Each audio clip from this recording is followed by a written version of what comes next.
नुसल्ली व नुसल्लिमु अला रसूलिहिल करीम अम्मा बाद फ़ऊज़ु बिल्लाहि मिनश शैतानिर रजीम बिस्मिल्लाहिर रहमानिर रहीम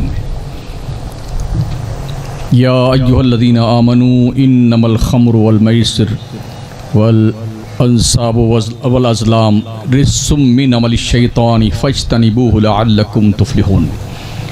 सदक़ल्लाहुल अज़ीम। दुरूद पाक पढ़िए। अल्लाहुम्मा सल्लि अला मुहम्मद व अला आलिहि व सहबिहि व बारिक वसल्लिम सलातुम व सलामुन अलैका या रसूल अल्लाह। दरअसल मुझे जो उन्वान दिया गया है वो मंशियात के हवाले से कुछ मारूज़ात आपके सामने पेश करने हैं।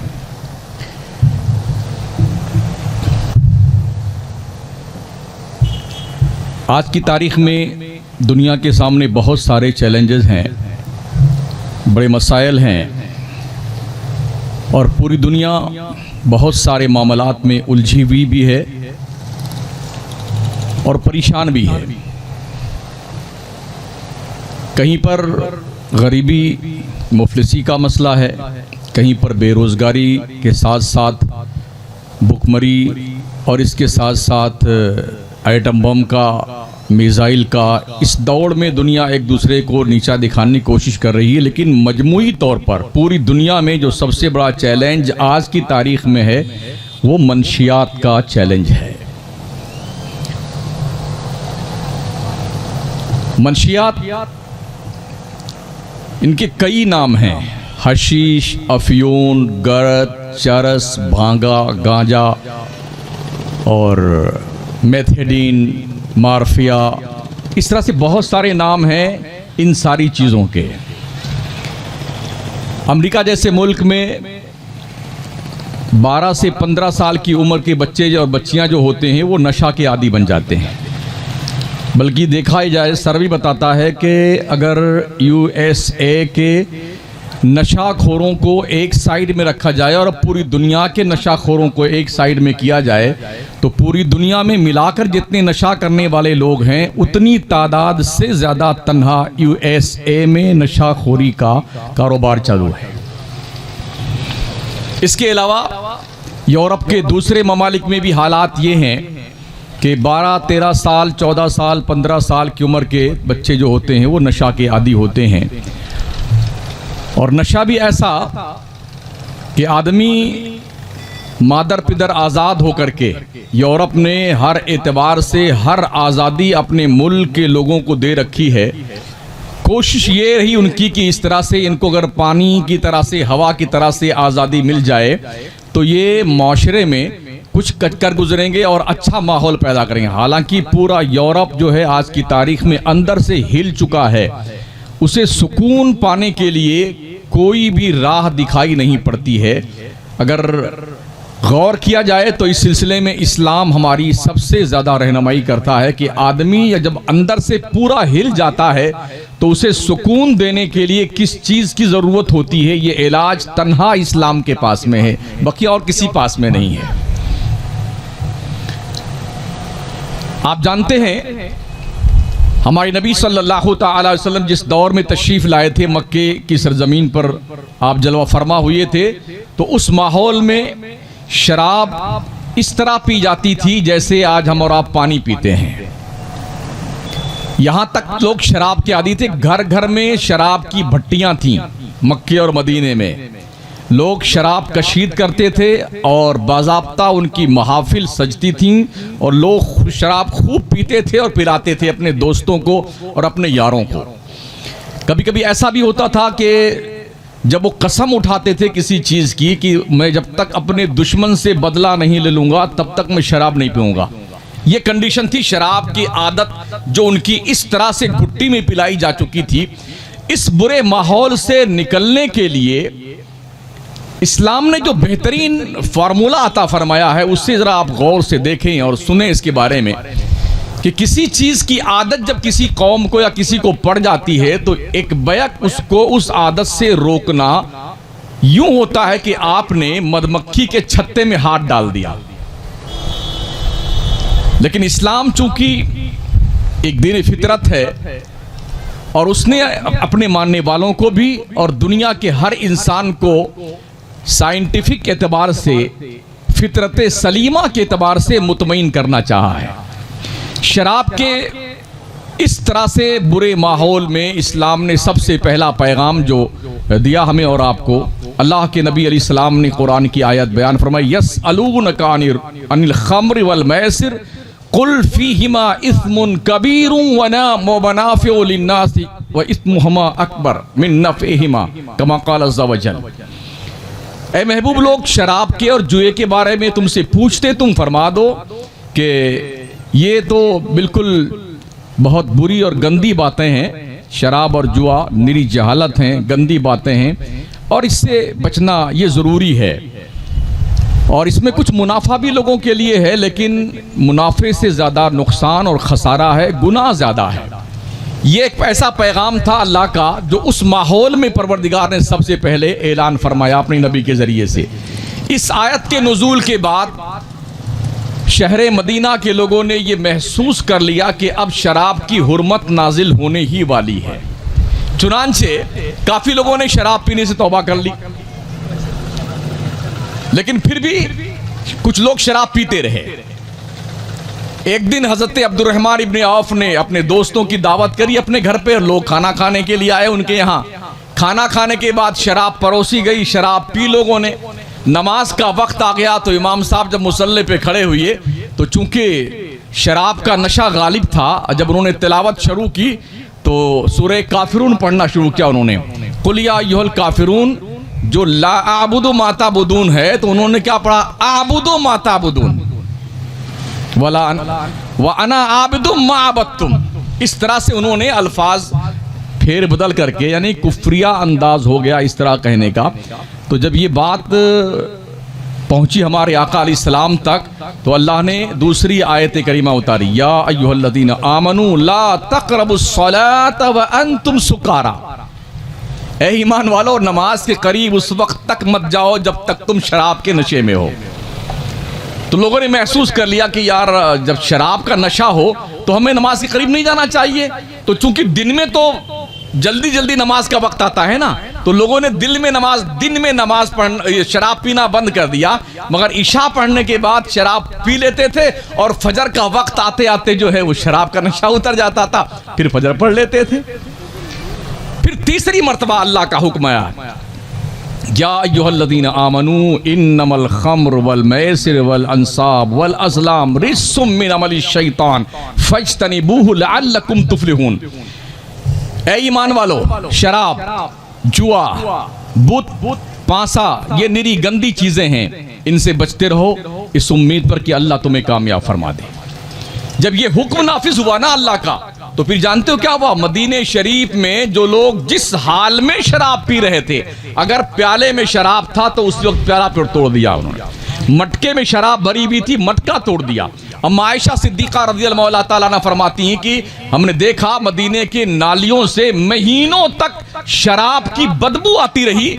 लोगों ने ये नहीं सोचा कितना कीमती पैमाना है जिसमें हम शराब पीते हैं, कितना कीमती मटका है, इसको बेच करके पैसा तो कलेक्ट करने का मज़ कम कुछ नहीं सोचा। उन्होंने मटके को तोड़ दिया, प्याले फोड़ दिए। उनके लिए सबसे अहम चीज जो थी वो अल्लाह का हुक्म था और नबी के कानून की पासदारी थी। तो बुराइयों पर कदगन लगाने के लिए जो हिकमत अमली हमारी शरीयत ने हमें अता फरमाई है, जब तक हम उस डगर पे नहीं चलेंगे ना, जैसा कि अल्लाह ने फरमाया उदू इला सबील रब्बिक बिल हिकमति वल मौइज़तिल हसना वजादिलहुम बिल्लती ही अहसन। लोगों को अल्लाह के रास्ते की तरफ बुलाया जाए हिकमत से और अच्छी बात कह करके। अगर कभी जंगो जदल की नौबत आ जाए ना, झगड़े लड़ाई की, तो बिल्लती हिया अहसन, जो सबसे खूबसूरत तरीका हो लोगों के दिल में उतर जाने का, उस तरीके को इस्तेमाल कीजिए ताकि आपके खुदा का पैगाम मुस्बत अंदाज में कौम तक पहुंच जाए। ये तरीका था इस्लाम का।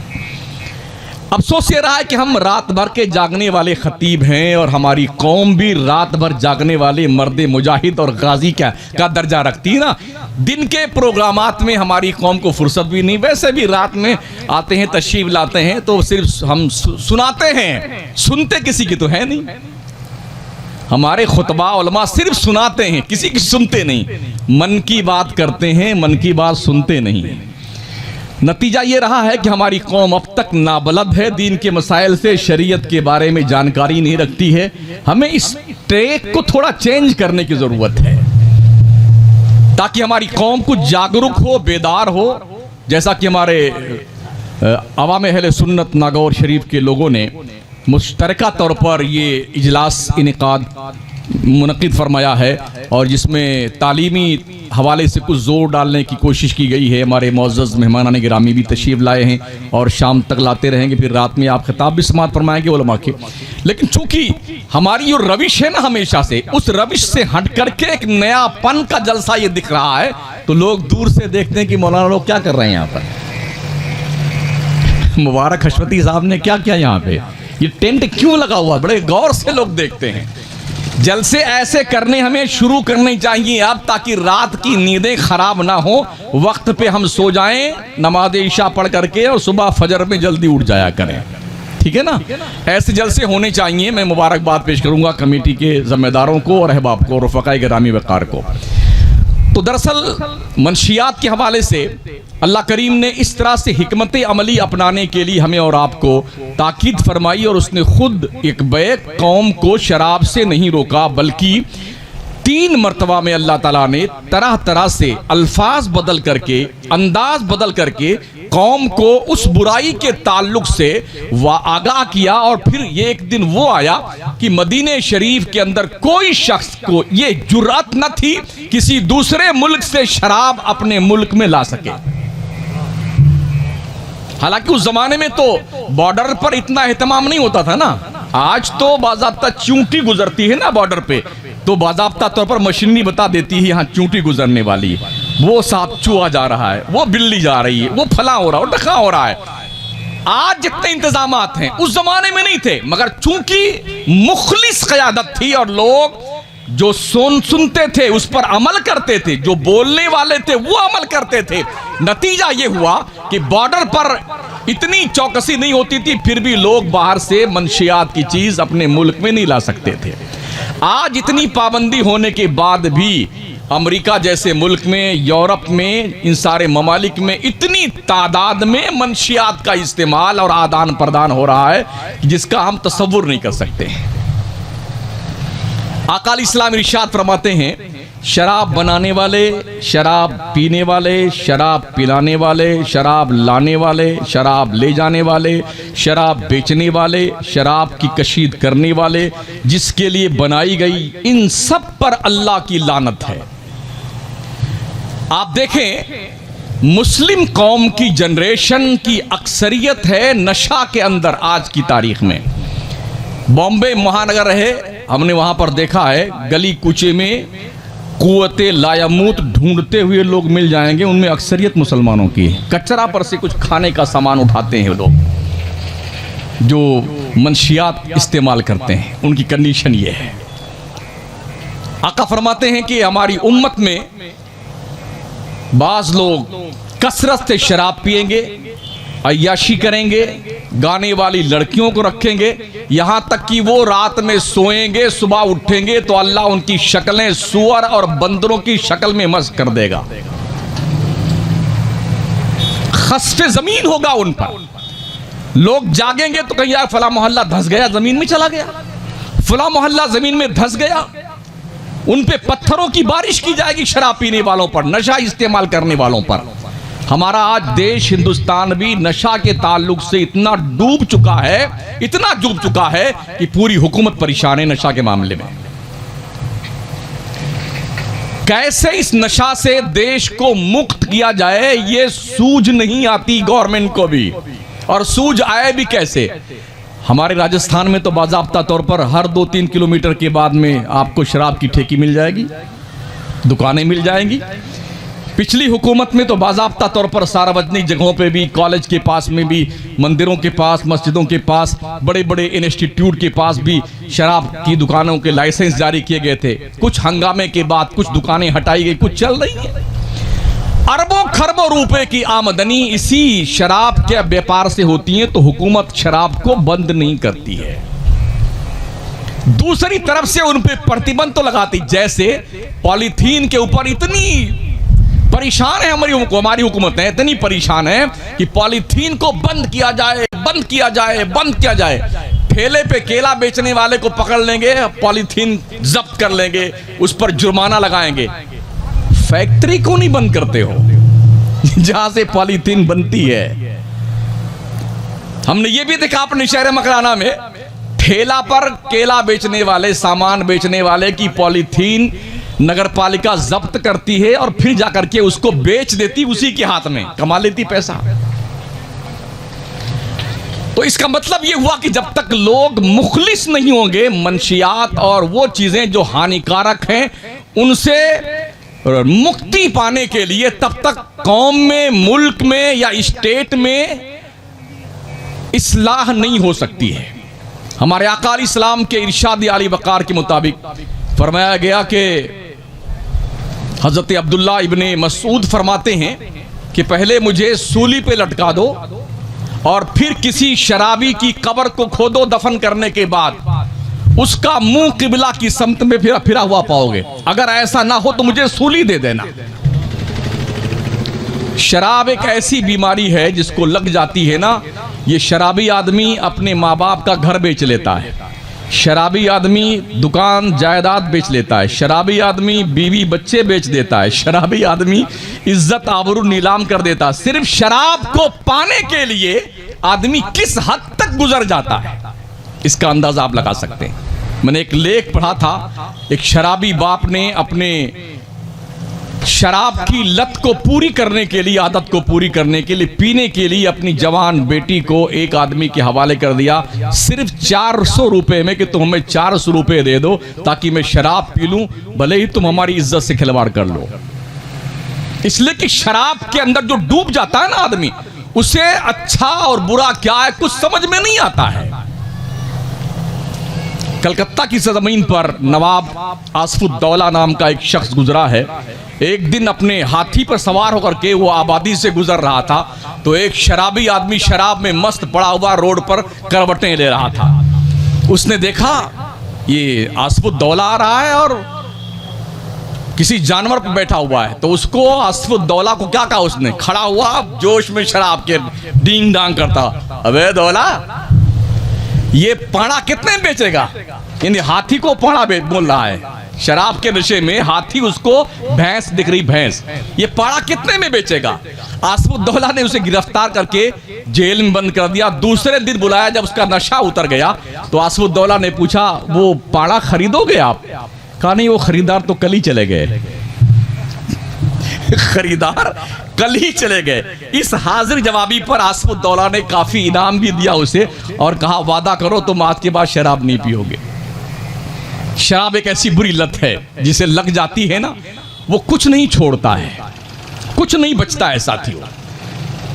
शराब के अलावा भी मैंने नाम गिनाए ना आपको, किसी मुल्क में हर स्टेट में हर इलाके में इनके नाम अलग अलग है। कहीं पर हशीश को कोई गोली कहता है, कोई लॉन्चर कहता है, कोई मिसाइल कहता है, कोई चैंपियन कहता है। इन अलग अलग इलाकों में इसके अलग अलग नाम है शॉर्टकट में, ताकि जब किसी से पूछा जाए, लिया जाए तो आदमी समझ ना सके ये हशीश मंगा रहा है, ये गर्द मंगवा रहा है।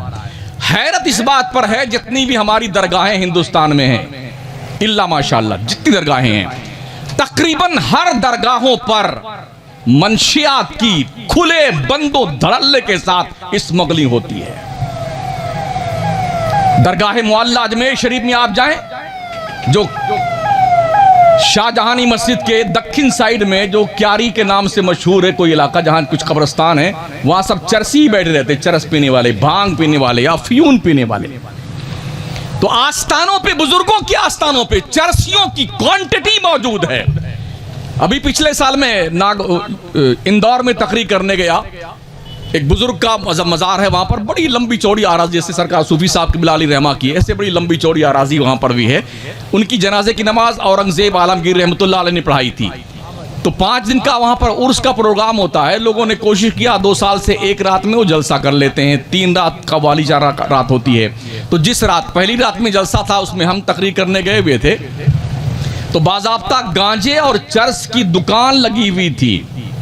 ये स्टेज है ना, स्टेज के बगल में चर्स की दुकान, गांजा की, अफयून की दुकान लगी हुई थी। ये कौन बेच रहा था? मुसलमान बेच रहे थे। कमेटी वालों ने हाथ जोड़ करके मना करके, अल्लाह के वास्ते आज तो यार तुम इस दुकान को बंद रखो, कल तुम बेच लेना, कम से कम मौलाना लोग आ रहे हैं, इनकी आबरू तो बचानी मुझे। खजराना महल्ले में वो आस्थाना है मुफ्ती अनवार कादरी साहब के मकान के बिल्कुल सामने, अभी गुज़िश्ता साल की बात है, आस्थानों पे ये सारे काम हो रहे हैं। AMD नाम की एक गोली चली थी, अभी भी चल रही है। AMD का ये मुखफ़फ़ है, इसके यूँ समझें मुस्लिम डेथ, यानी इस गोली का नाम ही मुस्लिम डेथ है, मुसलमान खा ले तो मर जाए। बम्बई में धड़ल्ले से चला है, वहाँ भी लोग मेहनत कर रहे हैं, कोशिश कर रहे हैं कि नशा मुक्त महाराष्ट्र कर दिया जाए, मगर ऐसा मुमकिन नहीं है। आप देखेंगे कि बहुत सारे लोग होते हैं जो नशा इस्तेमाल कर करके इतने ज़्यादा आदी हो जाते हैं, दुकान के सामने पड़े हुए आप खाना खा रहे हैं ना, होटल के सामने वो खड़े रहेंगे और आपका लुकमा गिनते रहेंगे, कम से कम कोई एक लुकमा खाना तो हमको दे दे। जब भी कहीं खून देने की बारी मरीज को आती है तो लाइन में अस्पताल के किनारे ये चरसी और गंजड़ी लगे रहते हैं कि खून दे करके हम पैसा ले लें। जब कभी अखबार में छपता कि गुर्दा कोई अपना बेचेगा तो ये अफीम पीने वाले गजेड़ी चरसी अपना गुर्दा बेचने के लिए अस्पतालों के अंदर कतार लगाते हैं ताकि उन्हें कुछ पैसा मिल जाए, सिर्फ अफीम, चरस और गांजा पीने के लिए। जब इनके पास वो चीज़ नहीं होती है तो इतने ताकतवर होते हैं, मैंने आंख से अपने देखा बंबई में 3-3 मंजिला बिल्डिंग से नीचे कूद जाते हैं और ऐसी ऐसी वजनी चीजें उठा के लेके भागते हैं, ये चुरा करके, जिसे 10 आदमी नहीं उठा सकते हैं। देख रहे हैं बिल्कुल दुबला पतला, मगर हालत ये होती है, कंडीशन ये होती है। हैरत इस बात पर है कि इस तरह से बेशुमार लोग हैं जो आपकी जिंदगी, अपनी जिंदगी, अपने बच्चों की जिंदगी, माँ बाप की जिंदगी, घर वालों की जिंदगी बर्बाद किए हुए हैं। इन पर रहम करने की जरूरत है, इसलिए कि जो मरीज होता है वो मोहताज होता है दूसरे का।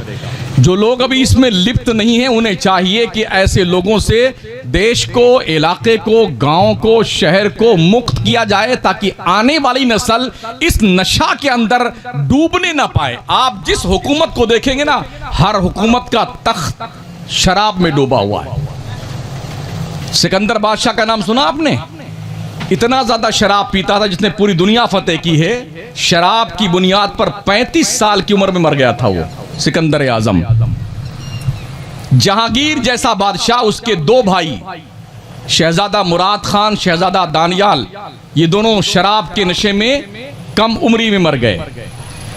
बाबर बादशाह, जिसके नाम से बाबरी मस्जिद है, इतना शराबी था, बाज़ाब्ता अपने सवाने उम्री में उसने शराब की तारीफ में कसीदे लिखे हैं कि बाबर, जिंदगी दोबारा फिर थोड़ी मिलेगी, पियो शराब और मस्ती कर लो।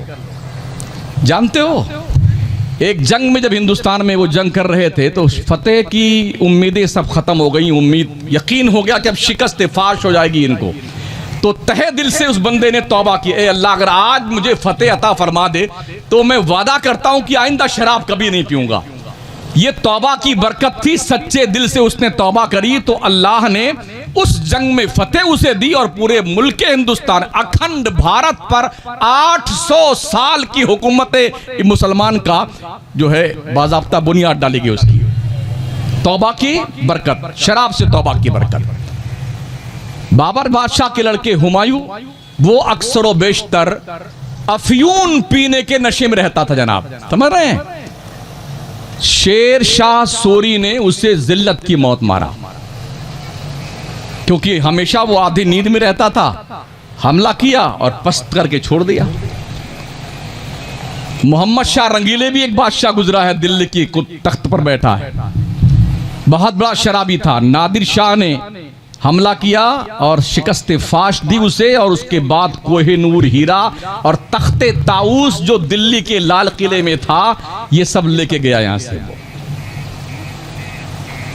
हिस्ट्री देख लीजिए आप, जितने शराब पीने वाले लोग रहे ना, उनका अंजाम आप देखें कि ये बादशाह लोग रहे और सबकी बादशाहत का इस तरह से अंत हुआ है। इख्तिताम पे मैं पहुंचता हूं। शराब पर मैंने ज़्यादा गुफ्तगू इसलिए की कि ये बहुत ही आसानी से फराहम हो जाती है शराब, और लोग इसके पीने में कभी नाम बदल बदल के पीते हैं। बोले ये शराब नहीं, मैं इसको जौ का जूस पीते हैं। नाम भी उसके अजीबोगरीब हैं, अल्लाह करे याद ना आए मुझे, ऐसे नाम याद भी आए तो किस काम के। तो वो सब नाम बदल के, नबी ने फरमाया था ना, एक ज़माना आएगा हमारी उम्मत पर लोग शराब का नाम बदल बदल कर शराब पिएंगे। आज लोग पी रहे हैं। शराब में कोई शिफा नहीं है। एक साहबी ने आके सरकार से अर्ज़ किया, रसूलल्लाह मैं शराब को दवा के तौर पे इस्तेमाल करता हूँ। नबी फरमाते हैं शराब तो निरी बीमारी है, इसमें दवा का कोई तस्वुर नहीं पाया जाता है। तो इसके अलावा जो दूसरी नशा आवर चीज़ें हैं, हशीश है, हीरोइन है, भांग है, चरस है, गांजा है। अच्छा, इन पियक्कड़ लोगों के आसपास बड़ा लंबा चौड़ा तबका होता है। वो समझते हैं ये तो कलंदर साहब हैं। कलंदर साहब जब कश लेते हैं ना, इस धुआं में इनको लौहे महफूज दिखता है बेहया को। सरकार सूफी का उर्स हो तो आप देख लीजिए आगा यहाँ पर, सरकार ख्वाजा का उर्स हो तो जाकर देखें वहां पर। कलंदर किसे कहते हैं? इन बंदरों को कलंदर कहते हैं क्या? चरसियों को, गजेड़ियों को, शराबियों को, हरामखोरों को कलंदर कहते हैं। कलंदर देखना है, जाओ पानीपत, बू अली शाह कलंदर जिसे कहा जाता है। कलंदर देखना है ना, महबूब इलाही निजामुद्दीन औलिया को जाके देखो। कलंदर देखना है, बख्तियार काकी को देखो, साबिल अलाउद्दीन को देखो। इस मर्द कलंदर को देखो जो अपनी कब्र में आराम फरमा रहा, जिसने अपने मजार तक को बनवाना गवारा नहीं किया। कलंदर इसे कहते हैं। चरसियों, गजेड़ियों और भांग पीने वाले हरामखोरों को कलंदर नहीं कहा जाता है। जरूरत इस बात की है हमारी कौम समझे इस बात को। इन चरसियों के धुएं में इन्हें लौहे महफूज नहीं, इनका जहन्नम दिखाई पड़ता। जा इन्हें जाना है बेगैरतों को। प्यारे आका सल्लल्लाहु ताला अलैहि वसल्लम की प्यारे दीवानों, अफसोस ये है चरस पीने वाला, गांजा पीने वाला, हेरोइन पीने वाला, अफयून पीने वाला, खाने वाला, ये चीजें पैदा तो नहीं करता ना वो। ये चीजें मिलती कैसे उसे, कैसे मिलती? जब इस सिलसिले में हुकूमत कुछ कार्रवाई करती है तो छोटी छोटी मछलियों को पकड़ लिया जाता है और मगरमच्छों को छोड़ दिया जाता है। जितने भी बड़े व्यापारी हैं, हशीश के, अफयून के, गर्द के, गांजे के, चरस के, भांग के, अफयून के, या मिनिस्टर है या कलेक्टर है या एमपी है या एमएलए है या मुख्यमंत्री है या किसी बहुत बड़ी तंजीम का अध्यक्ष महोदय है, और ये सारे हराम खो चूंकि प्रोफेशनली तौर पर ये हुकूमत के नुमाइंदे और कारिंदे होते हैं, इनके पास पोस्टें होती हैं, तो पीने वाला तो पकड़ लिया जाता है और सप्लाई करने वाले पर कोई हाथ नहीं डालता है। इसलिए इन जराइम पे पाबंदी नहीं लग पाती है साथियों। ये खुद नहीं पैदा करते हैं। गर्द, अफयून, चरस, भांग और गांजा इन्हें ये लोग देते हैं, ये सप्लाई ये करते हैं। काश नबी का सच्चा सिपाही उमर फारूक होता ना, तो इनकी लाशें चौराहे पे लटकती दिखाई पड़ती। मगर अफसोस ये है हमारे यहाँ ऐसा कोई सिस्टम ही नहीं, निज़ाम ही नहीं है। हमें अपने बच्चों को कम से कम, हम जो हमारी कैपेसिटी जो है उतना तो कुछ हम कर सकते हैं ना। हर शख्स अपने घर को संभालने और सुधारने की जिम्मेदारी ले ले, इंशाल्लाह सब सुधर जाएगा। इतने बड़े जलसे करने की भी जरूरत पेश नहीं आएगी। गार्जियन अपने घर की जिम्मेदारी, कुल्लुकुम राइउन व कुल्लुकुम मसऊलुन अन रअयतिही, तुम में का हर शख्स चरवाहा है, उसकी रेवड़ के बारे में उससे पूछा जाएगा। हर शख्स अपना घर संभाल ले, इंशाल्लाह पूरा मुल्क संभल जाएगा, सुधर जाएगा, ठीक हो जाएगा। अल्लाह हमें नेकियां करने की तौफीक बख्शे और बुराइयों से बचने की तौफीक अता फरमाए। अस्सलाम वालेकुम। वालेकुम अस्सलाम व रहमतुल्लाहि व बरकातुहू। माशाअल्लाह, सुबहानअल्लाह। ये हमारी जमात की ख़तीब मुनाज़िर अहले सुन्नत हज़रत अल्लामा मौलाना मुफ्ती शमसुद्दीन साहब क़िबला हमें नशे के बारे में बता रहे थे कि हमारी ज़िंदगी में नशा किस कदर बुरा असर डालता है। आइए हज़रात, वक्त बहुत कम रह गया है, 5 बजे तकरीबन असर की अज़ान होनी है। हमारे मेहमान ख़ास जनाब अखलाक उस्मानी साहब जो हमारे सामने कुछ देर और गुफ्तगू करेंगे और हमारे जामिया के तलबा से भी महजूज होंगे। आइए आपके सामने आली जनाब अखलाक उस्मानी साहब।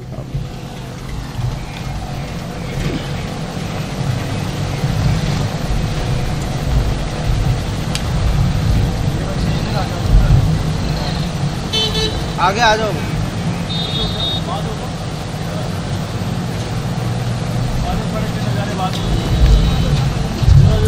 यहाँ आ जाओ।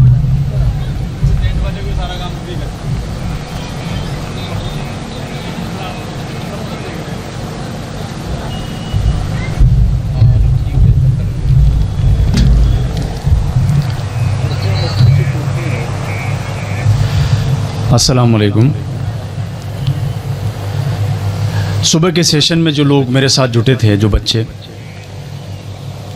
उसमें हमने उनकी पर्सनालिटी डेवलपमेंट और करियर के हवाले से कुछ बातें कही थी। कुछ बच्चों के सवाल भी आए। शाम को मुझसे कहा गया कि कन्वेंशनल रिलीजियस स्टडीज़, हिंदी में कहेंगे पारंपरिक इस्लामी अध्ययन, यानी मदरसा के स्टूडेंट आपके साथ मौजूद रहेंगे। अगर आप उनसे भी कुछ बातचीत कर पाएंगे तो अच्छा रहेगा। सुबह की बातचीत में हमने 4 डिपार्टमेंट में बात की अलग अलग।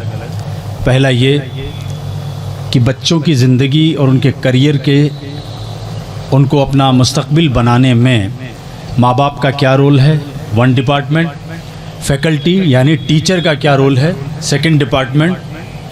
ख़ुद बच्चे का क्या रोल है, 3rd डिपार्टमेंट। और किस तरह की पढ़ाई वो आगे ऑप्ट करें, चुनें, जिससे उनकी ज़िंदगी आसान हो, 4था डिपार्टमेंट। मदरसा एजुकेशन सिस्टम हिंदुस्तान में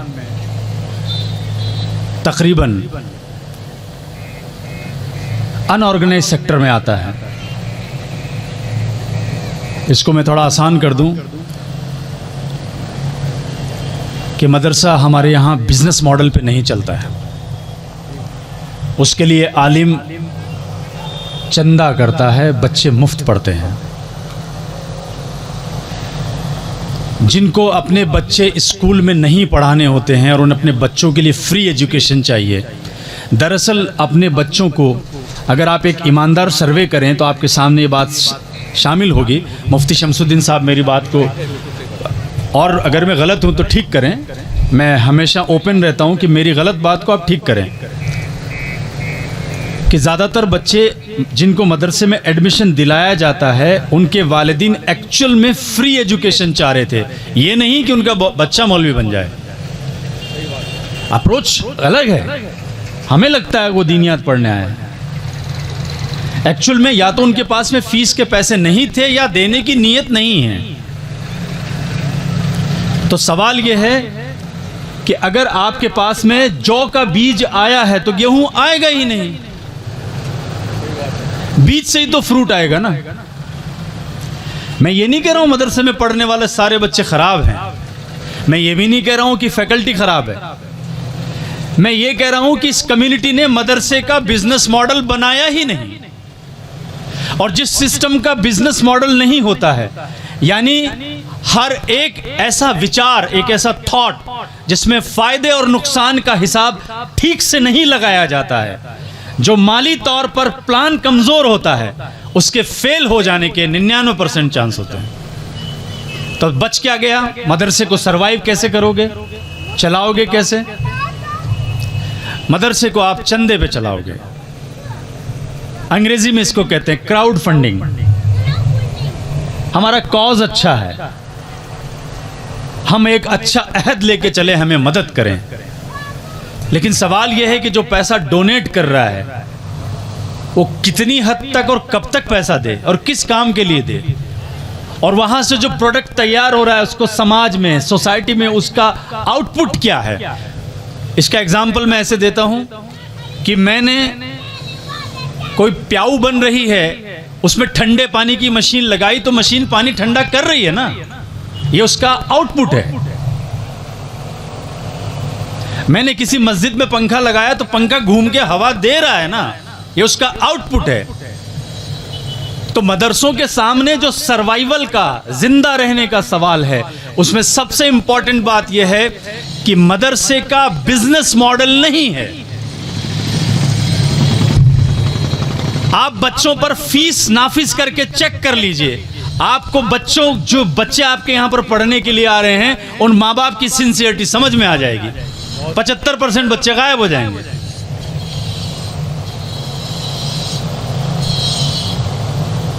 जौ का बीज है, गेहूं नहीं निकलेगा। जो फैमिली की, वालिदैन की जो उम्मीद है वो ये है कि या तो हमारे पास इन बच्चों को पढ़ाने का बजट नहीं है या हमारी नीयत नहीं है पैसा देने की, इसलिए तुम्हारे यहां भेज रहे हैं। इसलिए नहीं कि बच्चे की जिद है और अरमान है कि वो एक ऐसा मुफक्किर दीन और ऐसा मुफ्ती बन जाए कि जो जगह खाली हुई है इमाम अहमद रजा अलैहि रहमा के बाद में, तो कोई उनकी उस लिगेसी को, उस विरासत को आगे बढ़ाए। ये मेरा सपना है। ऐसा एक बच्चा बताइए जिसने 14 साल की उम्र में ये फिक्र जाहिर की हो? एक भी नहीं होगा। है कोई दिल से आया ऐसा कि खिदमत इस्लाम और इस मिल्लत मुसलमानों की तबाही का जिम्मेदारी मैं लूंगा? मेरा आका इमाम अहमद रजा तो 13 साल की उम्र में मुफ्ती है।